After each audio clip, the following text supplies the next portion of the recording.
Well, good morning, everyone, and welcome to sunny Wichita, Kansas. And actually, it is sunny today, but it's chilly the day we're recording this. So this is the second in our series of mini podcasts relating to our focus for this year on church health. And today we want to talk a little bit about this whole question of how do we move to a greater degree toward church health, realizing all of us are at different places with regard to that. Some of us might say our church is very healthy today. Others of us might say, well, we wish we were healthier. Well, no matter where you're at today, that's kind of what we want to talk a little bit about. How do we all move closer to what that ideal might be that God has in mind for us? And so one of the first things I guess I want to mention up front is we have to be clear on what it is God's calling us to. We have to be clear with regard to our mission and our vision. And I want to distinguish between those two for a moment.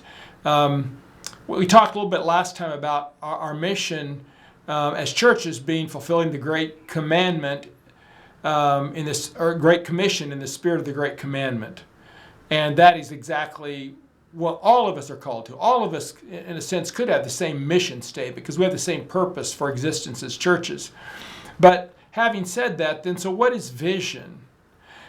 Vision, the difference, the way I like to say it, the difference between mission and vision is that mission is what we're all called to, but vision is our distinct way or unique way of fulfilling mission.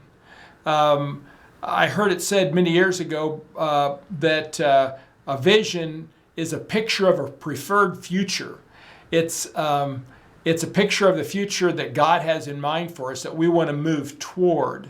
So as we think about church health and moving to a greater degree into healthiness, we have to understand, first of all, what we're called to, and then how uniquely God has wired us to fulfill that mission so that His vision is realized in us. So that would be, I think, a first place. Something else, Tony, that you've talked a little bit about has to do with roles. Talk to us a little bit about that. Love to. Yeah, and so once we decide this is what the Lord is asking us to do, this is the vision He's asked us to achieve, it helps to define then what are our roles. And so within our government and our church structure, of course, the body as a whole has a fantastic role of seeking, of praying, of interceding as we move forward toward a common vision. The role of the pastor to clarify what's his role or her role in leading to accomplish, again, what the Lord is asking us to do. Elders, clerks, however you're structured, we want you to take a look at, wow, we have these great roles, we have a great system. Now, how do we all work together to accomplish what we've declared the Lord wants to do through our local expression of our church? Yeah, one of the challenges we have as friends, Derek Brown wrote a book about this, is understanding the role of the pastor in relationship to the church as a whole, because when we began as a movement, we didn't have pastors, and today we do. And so when the pastoral system was established in the Friends movement, there wasn't clarity as far as roles and responsibilities. So I think, Tony, that question to understand as we move toward vision, understanding what each person's role is really a key question as we try to move toward health. Another thing that I think about is when COVID hit and everything was flipped upside down. And I remember us talking in various settings and even praying, Lord, work in us as you desire through this whole thing that's happening around us. And part of our prayer was not that things would return back to normal, whatever normal was, whatever they used to be, but that we would find that new normal, that new thing that God was wanting to do in and through us.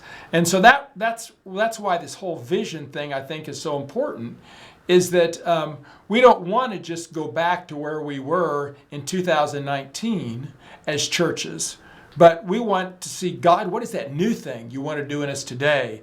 We want to move toward that.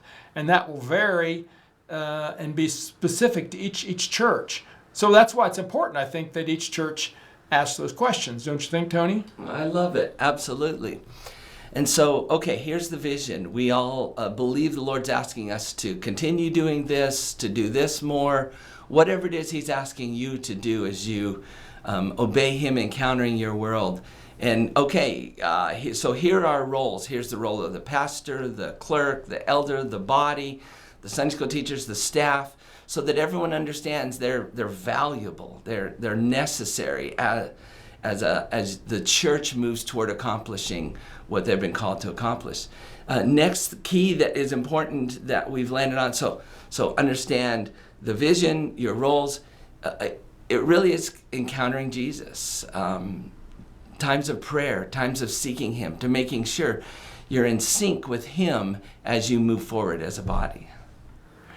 So that's going to kind of set up what we're going to talk about in the next podcast, which is really the process that we are encouraging each of the churches to go through as we prepare for our regional retreats in January, February, and March of 2024. So thanks again for joining us, and we'll be back with you again shortly.